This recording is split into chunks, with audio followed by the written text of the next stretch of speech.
माझ्या वस्तीमध्ये दलितामध्ये शिकलेला मी एकटाच होतो। बाकीचे मुलं शिकू शकले नाही, ते शाळेच्या बाहेर पडले आणि बालमजूर झाली। परंतु मी एकटाच बाहेर पडलो आणि कॉलेजचं शिक्षण घेण्यासाठी मी अंबाजोगाई या ठिकाणी गेलो।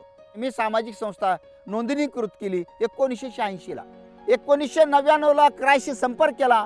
तेव्हापासून आजपर्यंत क्राय एक मजबूत पाठीराख्यासारखी आमच्या सोबत आहे आणि त्यांच्या मदतीनेच आजपर्यंत मी लातूर जिल्ह्यात नव्हे तर महाराष्ट्रातल्या बालकांच्या अधिकारासाठी लढत आहे।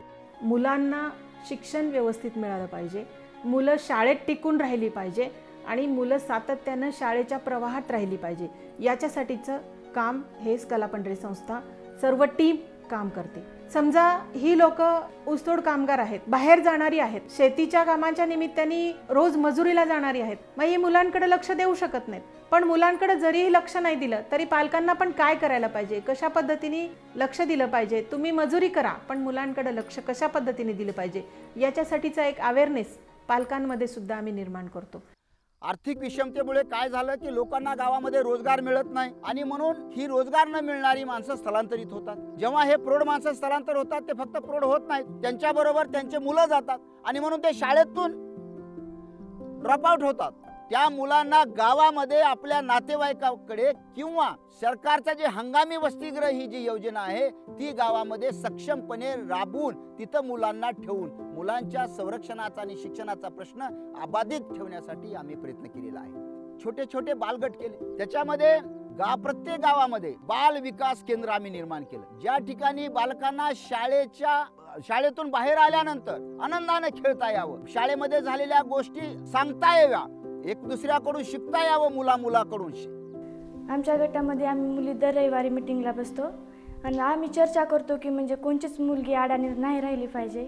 प्रत्येकाला शिक्षण घेण्याचा अधिकार आहे, त्यांना तो अधिकार मिळालाच पाहिजे। बालकांचे चार गट शिक्षणाचा अधिकार, संरक्षणाचा, सहभागाचा आणि विकासाचा हे 4 बाल अधिकार मला माहीत झाले। माझ्यामध्ये ह्या किशोरी गटामुळे माझ्यामध्ये आत्मविश्वास वाढला। एखादे अनाथ मूल जर बाहेर काम करत असेल तर त्याला आम्ही शाळेमध्ये पाठवण्याचा प्रयत्न करतो। शेतीमध्ये ते काम करू लागले इटभट्टीवर, त्यांना आम्ही सांगितलं त्यांच्या आईवडिलांना की लहान वयात त्यांना काम करू देऊ नका आणि त्यांना शाळेत पाठवा। तर ते म्हणाले आमच्या घरची परिस्थिती खूप हलाखीची आहे, तरी आम्ही त्यांना समजून सांगितलं की आम्ही काही मदत करतो तरी पण त्यांना शाळेत पाठवावं, अशा लहान वयात कामावर त्यांना धाडू नका म्हणून त्यांच्या आईवडिलाला पण पटलं आणि त्यांनी शाळेत पाठवलं। वडिलांची अशी परिस्थिती होती की माझं बालविवाह करणंच होतं, परंतु म्हणजे निश्चयच होता आणि ती मी पूर्ण केलीच। गट म्हणून मुलींनी वडिलांना पण समजून सांगितलं, आईला पण समजून सांगितलं आणि म्हटलं की नाही तसं नका करू, मुलीला जरी शिकू दिला तरी तुम्ही उद्या ती मुलगी तुमच्यासाठी काय करेल तुम्ही ह्याचा विचार पण केला नाही। मुलींनी पण प्रयत्न केला की नको तू असं नको करू, शाळेत जा, असं कर। त्यामुळे त्यांनी पण मला समजून सांगितलं आणि वडिलांना पण समजून सांगितलं, प्रयत्न केला आणि मी आज शाळेमध्ये 10वी मध्ये शिकते। माझी इच्छा खूप मोठी आहे आणि मला जीवनामध्ये काहीतरी बनायचं आहे। आणि किशोरी गटामधून बी मला अशी काही माहिती भेटली की मला त्यातून प्रेरणा मिळाली आणि अनुभव पण भेटला।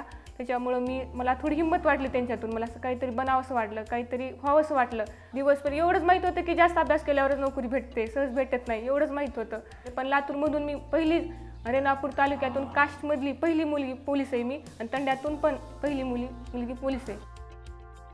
जेणेकरून वेगवेगळ्या पद्धतीने क्रायनी वेगवेगळे ट्रेनिंग दिले, जे की बालविवाह काय आहे, बालमजुरी काय आहे, मुलांमध्ये भेदभाव कसा असतो, कशा पद्धतीने केला जातो, यासाठीची वेगवेगळे प्रशिक्षणं शिक्षकांसोबत, पालकांसोबत आणि वेगवेगळ्या गाव पातळीवरच्या कमिट्यांसोबत आपलं काम चालू झालं, ज्या माध्यमातून शिक्षणाच्या साठीची शाळा व्यवस्थापन समिती आपण गाव पातळीवर स्थापन केली आणि या शिक्षणाचा एक चांगला परिणाम आज म्हणजे 90% 95% विद्यार्थी असे आहेत की पूर्ण वेळ शाळेत जातात, चांगलं काम करतात, बालमजुरीच्या प्रमाणात कमी झालेली आहे, मुलींच्या बालविवाहाच्या प्रमाणात कमी झालेली आहे।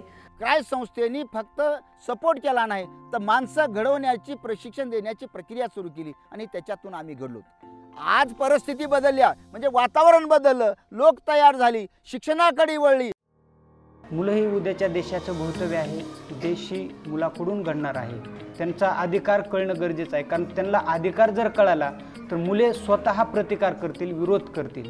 त्याच्यामुळं ही जागृती मुलामध्ये झाली पाहिजे. पण बाल अधिकाराचं गरज आहे सगळ्यांना. माणसात जर राहायचा तर विचार आणि व्यवसाय आणि विवाहाचा हक्क हे प्रत्येकाला असलं पाहिजे. त्याशिवाय माणूस सक्सेस होऊ शकत नाही लाईफमध्ये. आणि प्रत्येक अधिकार दिल्याशिवाय कोणी स्वतंत्र जगू शकणार नाही. त्याच्यामुळे ते अधिकार पाहिजेच आपल्याला.